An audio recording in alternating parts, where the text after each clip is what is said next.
Greetings. 99 Pontiac Firebird, rear brake complete replacement, calipers and all. Ordered mine off Amazon. Got slotted and drilled rotors. Came with the pads, both rotors, and the calipers. It was like right around $300 some odd. So worthwhile investment when you look at what I got going on here. There was still a little bit of meat left on these things, but not much. And literally drove it the other day, and this thing started like whining like you would not believe. So I figured, you know what, I'm just going to replace the entire damn thing all in one shot. So let's see. We've got, I'll figure out bolt sizes here, bolt head sizes here in a minute. So we've got caliper going into the frame, which is two back here, one up, one down. We'll get to that in a minute. Came with all new clips and everything else.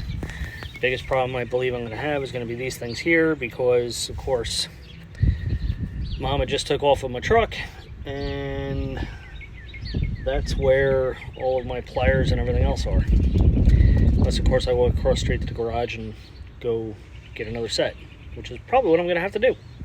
But anyway, let me get to figuring out sizes here, and we'll get back to these in a second. So, little itty bitty caliper bolts. Those are the two on the outside. Those are 15 millimeter. And the caliper should, according to theory, more or less pull right off. But like I said, this thing's like frozen, so I really don't have any good place to put the phone for you guys to watch this. So let's see. There we go, that should do better. And like I said, oh, that's not good. That's not good at all, because there's an entire missing bolt here. Ooh. Well, that might explain my issues. Shit. Yep, that entire bolt's gone. That's not good. Alright, well.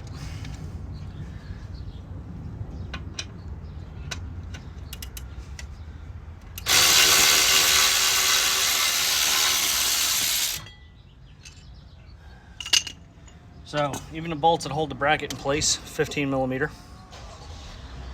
So I guess I'm going to have to go to the auto parts store or Lowe's or something and try and find another one of these, because I had no clue it was missing. Alright, now on to these damn things. Turn the camera. So what I found was you're going to have to peel them out a little bit and then tap it with a flat head screwdriver, obviously with the threads going off, and there are 3 of them on this car on each side. So let me see if I can find a flathead screwdriver and we'll get through that for you. Hey, guess what? My truck just got back, so now I got the tools I need. As you can see, it's literally just a matter of twisting it. Once you get it somewhat loose, you should be able to roll right in there with your fingers, or not, and twist it off. That's what I did with the other 2. Of course, I was actually using a pair of vice grips for those. Just keep in mind you don't want to screw up the threads, because you're obviously going to need those. And yes, this will jack your fingers up, just so you know. It's just a very slight piece of tin or aluminum or whatever the hell it is, and it's sharp. So, I've had these apart once already, about a week or so ago, 2 weeks ago, and this thing was literally rusted solid onto the drive shaft. Let's see if it'll, yep, it's gonna come off. All right, good. All right, so there's the old rotor. Here's your setup. This is a one-piece parking brake assembly. And as you can see, it's really not, there's no groove wear marks in it, anything like that, so I don't believe that was an issue with it while it was driving. So it must have been just that one bolt. That's the one that I pulled out of the bottom, that was causing my issues. So like I said, I'm still gonna have to go find one of those. Now I'm also replacing the caliper. Let me get out of the sun here. And that is that one bit right there, one bolt. Keep in mind, you're still going to have to bleed the brakes when you do this. And it's got kind of a neat little setup that I made from another YouTube video. Let's see if that's going to be a 15mm also. Nope, smaller. It's basically, I just took a Gatorade bottle with a piece of clear tubing that would fit over the Zerk fitting. And all I do is just have somebody sit in the car, pump the brakes, you know, make sure you've got some brake fluid in the bottom of the jar or whatever it is you're going to use. I'll show it to you when we get there, instead of trying to explain it. Let's try this one. And there we go, perfect fit.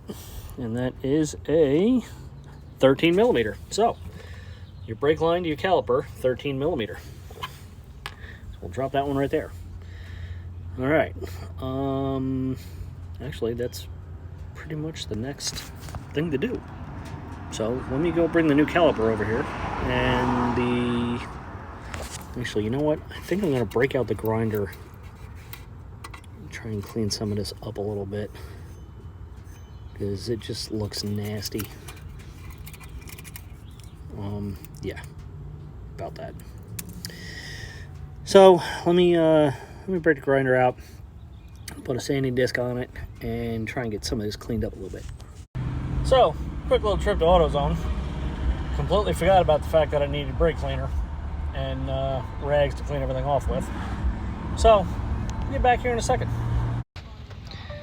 So back at it, and I'm noticing the line itself is still leaking.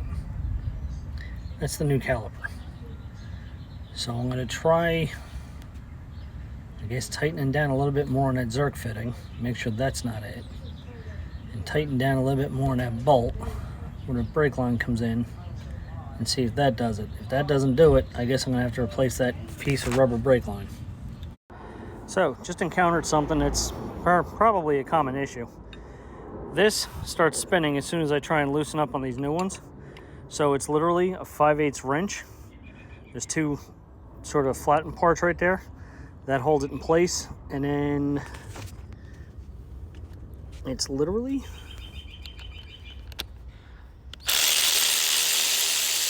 boom, it's out. So, there you go. So, something else for you to keep in mind. There is a right and a left to these things. So, first glance, they kind of look similar, right? However, if you look at where the Zerk fitting is on the two, I mixed them up. So this is actually the right side of the car, the one I'm holding here in my hand, and the other one goes to the left side, so now I gotta fix that. So now, remember how I said these things will cut your fingers up? I just figured out a neat little trick, and hopefully it will help somebody out. Now, my fingers are already torn up, so all right. 5/8 wrench actually fits on this damn thing perfectly and grabs it so that you can get enough of a bite on it to get it all the way in. And then once you got it all the way in, all you gotta do is just knock these little tabs in. Keep in mind, it's not a bolt, it's not gonna tighten down like one, but... and then it's just a matter of knocking these little tabs back down again. And that's all there is to it.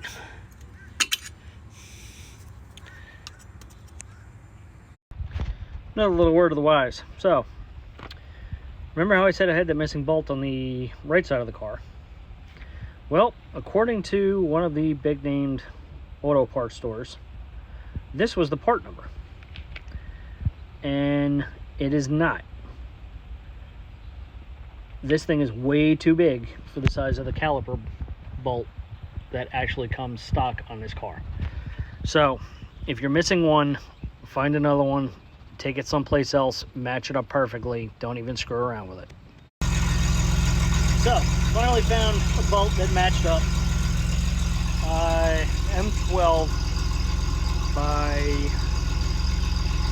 45 by 1.75. Now unfortunately my local Ace Hardware only had a 8.5, and chances are that's not going to be strong enough. So as a temporary fix so I can drive the car, that's what I'm going with. It says 160 foot-pounds of torque. However, I don't have a lift. I'm doing this on the ground. Of course, using that as a torque meter. I don't think I got anywhere near 160 foot-pounds. But I did use blue thread locker, so we'll see what happens there. It's a temporary fix until I can find the correct bolt, and then I can easily back that one out and put the correct one in without even having to remove the tire. At that point, all I have to do is jack the car up. So that's it, guys. Again, got it off Amazon. It was a Callahan, not to be confused with Tommy Callahan.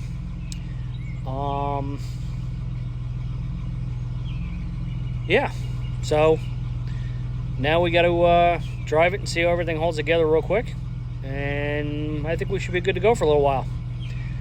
I mean, for a 99 Firebird with 176,000 miles on it, it's not doing too bad. I do have a little bit of smoke coming out the exhaust, but that's because I put what was it? So I did put that into the crankcase to try and help clean up the pistons and all that. And then in the fuel, I added another fuel additive treatment to try and clean the fuel system out some, clean the injectors and all that. So should be smoking for a little while, at least till I get through a couple of tanks, I'm guessing. Other than that, I mean, the engine's running strong. She sounds good. So we'll see what happens from here out. Until next time.